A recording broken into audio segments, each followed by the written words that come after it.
लेकिन उसमें डाइल्यूशन करके 2013 में कोई भी वक्त क्रिएट कर सकता है। ये प्रावधान सबसे पहले उस समय की यूपीए सरकार ने किया है। दूसरा, आपने सारा वक्त को स्पेसिफिक कर दिया कि शिया बोर्ड में शिया ही रहेंगे, सुन्नी बोर्ड में सिर्फ सुन्नी ही रहेंगे, और कोई भी बोर्ड हो सिर्फ उनके लोग ही रहेंगे, बाकी कोई उसमें आ नहीं सकता है। ऐसा आपने प्रावधान किया। तीसरा, 2008 आप शांति से सुनने के बाद आप जो भी पूछेंगे हमारा रिप्लाई तो आएंगे ही सर। डिबेट का आखिरी में है, मेरा फिर से रिप्लाई होगा। तो अभी मैं जब शुरुआत में कुछ दृष्टिकोण रख रहा हूं, इसमें कोई हस्तक्षेप ना करे, ध्यान से सुनिए, ताकि हमारा डिबेट का स्तर भी ऊंचा रहे और तर्क भी सामने में आ जाए। सर, एक प्रावधान आया सेक्शन 108। उस सेक्शन 108 में ये लिखा गया है कि वक्फ बोर्ड का जो प्रावधान है इस देश में कोई भी मौजूदा कानून के ऊपर में रहेगा, ओवर राइडिंग इफेक्ट रहेगा। ऐसा हमने कानून बनाया है। इस देश में ऐसा कानून कैसे मंजूर कर सकते हैं अध्यक्ष महोदय जी? हर कानून अपना अपना हिसाब से चलता है, लेकिन एक कानून दूसरे कानून के ऊपर में ओवर राइडिंग इफेक्ट होगा, ये कोई भी मान्यता नहीं दे सकता है। उसके बाद सर, मैं कुछ प्रोपेगेंडा साथ में जुड़े हुए हैं। उससे पहले जो 2013 में मुझे भी बहुत ताज्जुब हुआ कि ये पास कैसे जबरदस्ती करवाया है। 2013 में वक्त पे यूजर जो आपने प्रावधान डाला, उसके बाद 1970 से एक केस चल रहा था दिल्ली के अंदर में। दिल्ली के अंदर में हमारा सीजीओ कॉम्प्लेक्स है, पार्लियामेंट बिल्डिंग है, कई प्रॉपर्टीज है, और इसको वक्फ बोर्ड, दिल्ली वक्फ बोर्ड ने क्लेम किया कि ये वक्फ प्रॉपर्टीज है। उसके बाद ये केस चल रहा था अदालत में। उस समय यूपीए सरकार ने पूरा सारा जमीन को डी नोटिफाई करके वक्फ बोर्ड को दे दिया। 123 प्रॉपर्टी। अगर आज हम ये संशोधन लेके नहीं आते तो जिस सदन में हम बैठे हैं, ये पार्लियामेंट बिल्डिंग, इसको भी क्लेम किया जा रहा था। एयरफोर्स, और अगर नरेंद्र मोदी जी का सरकार नहीं आते, अगर यूपीए का सरकार कंटिन्यू रहता, तो क्या क्या बिल्डिंग को डी नोटिफाई किया जाना था। 123 प्रॉपर्टी को डी नोटिफाई किया। मैं रिकॉर्ड में कह रहा हूं, अपने मन से कुछ नहीं कह रहा हूं, मैं ऑफिशियल रिकॉर्ड का बात बता रहा हूं अध्यक्ष महोदय। आप काहे को उछल रहे हो? मैं अपने से थोड़ी बोल रहा हूं, जो हकीकत बात को बता रहा हूं। आप आराम से बैठ के सुनिए। आपके दल को और आपको सबको बोलने का मौका मिलेगा। माननीय मंत्री जी,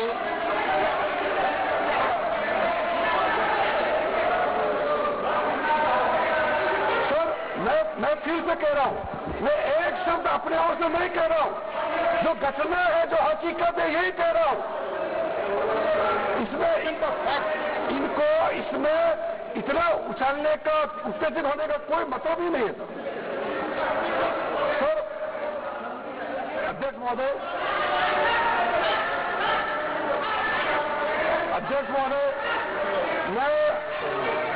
मैं आपके माध्यम से सदन को कहना चाहता हूं कि जो संवैधानिक बात उठा करके लोगों को गुमराह करने का जो प्रयास किया जा रहा है, उसको भी देश के सामने में सही बात रखना बहुत ही जरूरी है।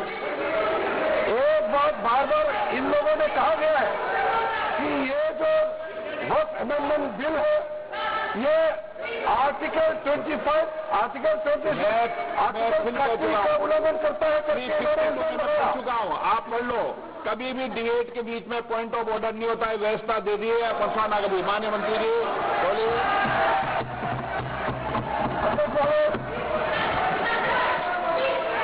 दूसरा विषय, इन्होंने समानता का बात उठाया। आर्टिकल 14 को, इक्वालिटी को लेकर के उन्होंने सवाल उठाया। उसका भी मैं जवाब देना चाहता हूं अध्यक्ष महोदय। ये कोई तरीका नहीं है। माननीय अध्यक्ष की व्यवस्था अंतिम व्यवस्था होती है। बोलिए मंत्री जी आप।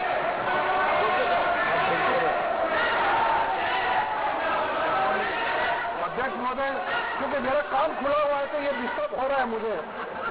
मैं अभी ये टाइम की बात करता हूँ। अध्यक्ष महोदय, ये वक्फ बोर्ड का जो काम है, ये बेसिकली वक्फ प्रॉपर्टी को जो संभालने वाले मुतावली और जो वक्फ प्रॉपर्टी को व्यवस्था करते हैं, उसको संचालित करने के लिए ये गवर्नेंस का, सुपरविजन का एक प्रावधान है। किसी भी तरीके से वक्फ बोर्ड वक्फ प्रॉपर्टी को मैनेज नहीं करता है। वक्फ बोर्ड वक्फ प्रॉपर्टी मैनेजमेंट में हस्तक्षेप नहीं करता है। अब साफ साफ सुन लीजिए, अगर इसके पास तर्क नहीं है तो इस तरह याद डिस्टर्ब करके भैंस के स्तर को गिराने से कोई फायदा नहीं है सर। ये कोई तरीका नहीं है सर। वक्फ बोर्ड का क्रिएट करना एक जो वाकिफ होता है, जो अपना विलिंगली वक्फ क्रिएट करता है। व्यवस्था दे दी है, आप जब समय हो तो बोले नो, नहीं बैठिए, ये तरीका ठीक नहीं है आपका, बैठिए आप। नो, बैठिए माननीय मंत्री जी।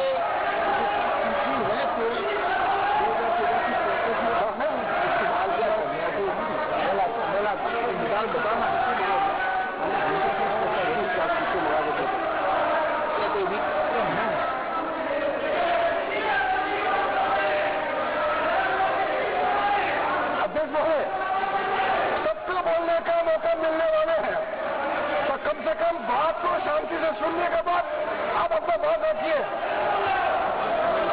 ये कोई तरीका नहीं होता है सर।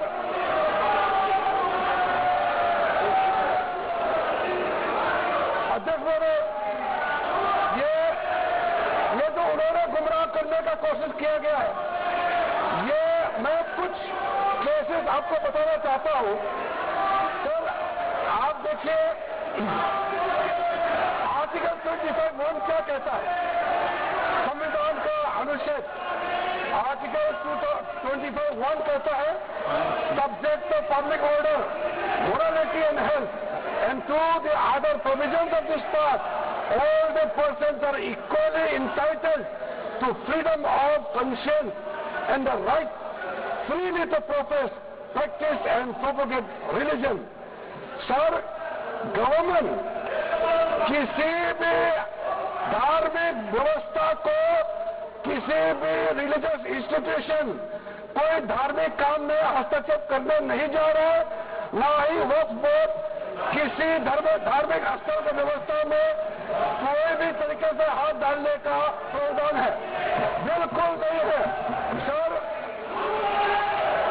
आप अगर हम कोई नमाज, सर ये क्या झूठ बोल रहे, ये कॉन्स्टिट्यूशन, हम कॉन्स्टिट्यूशन का प्रावधान कर रहे हैं, फिर भी झूठ बोल रही है। ये कॉन्स्टिट्यूशन को नहीं मानते हैं सर। किसी मस्जिद का मैनेजमेंट को हम हस्तक्षेप करने का कोई इसमें प्रावधान नहीं लिया जा रहा है। एक मिनट। माननीय सदस्य, आप भारत की संसद में बैठे हो, गरिमा मर्यादा बनाए रखो, बैठे बैठे टिप्पणी मत करो। हाँ, आपको जब मौका मिलेगा आप अपनी बात कहना, बैठे बैठे टिप्पणी नहीं कर सकते, ये संसद की मर्यादा नहीं है, ऐसे नहीं चलेगा सदन। सदन व्यवस्था नियम से चलेगा। किसी भी व्यक्ति को बैठे बैठे कोई भी सदस्य जो बोल रहा हो उसके बीच में टिप्पणी करने का अधिकार नहीं है। माननीय मंत्री जी, अध्यक्ष महोदय जी, ये वक्फ बोर्ड का जो प्रावधान किसी मस्जिद, किसी मंदिर, किसी धार्मिक स्थल का व्यवस्था का कोई लेना देना नहीं है। ये सिंपली एक प्रॉपर्टी का मैनेजमेंट का विषय है। ये खुद मुसलमान अपना ज़कात देता है, फितरा देता है, उसको हम पूछने वाले कौन होते हैं? ये आपका धार्मिक भावना से जुड़े हुए चीज है, उसमें सरकार का कोई लेना देना नहीं है। लेकिन ये वक्फ प्रॉपर्टी का मामला है, लेकिन वक्फ प्रॉपर्टी का मैनेजमेंट करता है, मुतवालिद करता है।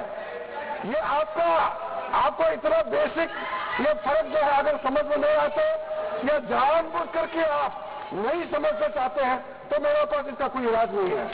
अध्यक्ष महोदय जी, ये आपके माध्यम से मैं फिर से कहना चाहता हूं कि ये सर क्या ये ऐसा बहस नहीं होता है जी। आप लोग का तर्क रखने का समय बोलिए, तो बीच में जो कॉमन पास करने से सर हमारा पॉइंट का फ्लो भी बिगड़ता है और आवाज में ठीक नहीं हो, अब आवाज में ठीक नहीं जाएगा। आप क्या चीज का जवाब देंगे सर? इसमें मैं कई ऐसे केसेस है जिसको मैं रेफर कर सकता हूं, लेकिन सदन में 3 केसेस का मैं रेफर करूंगा तो दूध का दूध पानी का पानी हो जाएगा कि ये धार्मिक व्यवस्था से कोई लेना देना नहीं है। आपको मैं पहले एग्जांपल देना चाहता हूं, सैयद फजल पकुया तंगल वर्सेस यूनियन ऑफ इंडिया। इसमें क्या केरला हाईकोर्ट का फैसला है। केरला हाईकोर्ट ने कहा the Waqf board is a statutory body, pure and simple, it is not a representative body of the Muslim community. ये हाईकोर्ट का ऑर्डर है। उसके बाद इलाहाबाद हाईकोर्ट का ऑर्डर में सुन लीजिए, Hafiz Mohammad Zafar Ahmad versus UP Central Sunni Board of Waqf का जजमेंट सुन लीजिए।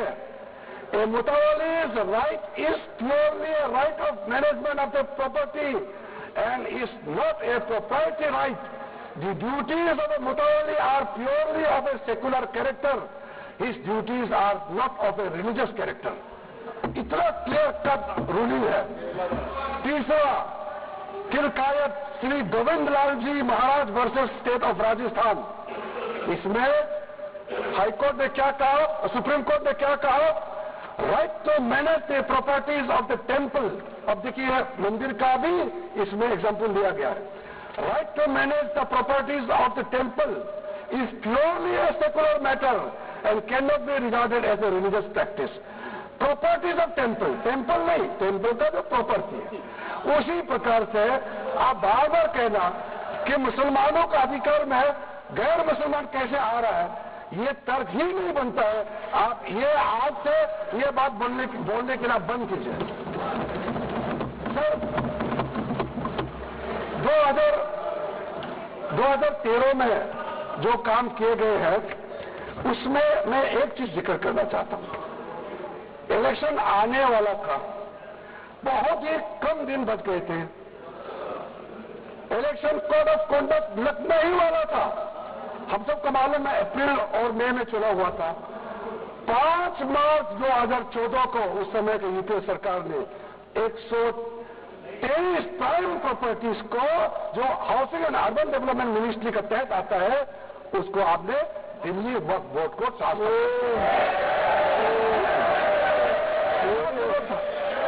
कुछ दिन बाकी था चुनाव होने की। आप इंतजार तो करते, आपने सोचा ये करके वोट मिलेंगे, लेकिन आप तो चुनाव तो हार गए, तो फायदा क्या हुआ? ऐसा काम करने से वोट नहीं मिलता है। इसलिए लोग इंटेलिजेंट है, हमारे देश के लोग समझदार है, इसलिए वोट बैंक की राजनीति के बिना हम अच्छे सोच के साथ में आज इस सदन से आए हैं। कुछ एनोमलीज है इस बिल में, तो इसको बदलना जरूरी था। मैंने एक पहले भी इसका जिक्र किया था कि आपने कहा कोई भी हिंदुस्तानी, कोई भी भारतीय वक्त क्रिएट कर सकता है। वो 95 में ऐसा नहीं था, आपने 13 में बदलाव किया, उसको हमने फिर से 1995 का प्रावधान को फिर से रिवाइव करते हुए ये हमने जोड़ा है कि वो वही क्रिएट कर सकता है जो मिनिमम 5 साल इस्लाम को प्रैक्टिस करता है। बहुत साल तक शर्तों में प्रावधान रखा है। सर जो वक्फ बोर्ड बने हैं हम उसको बहुत ही सेकुलर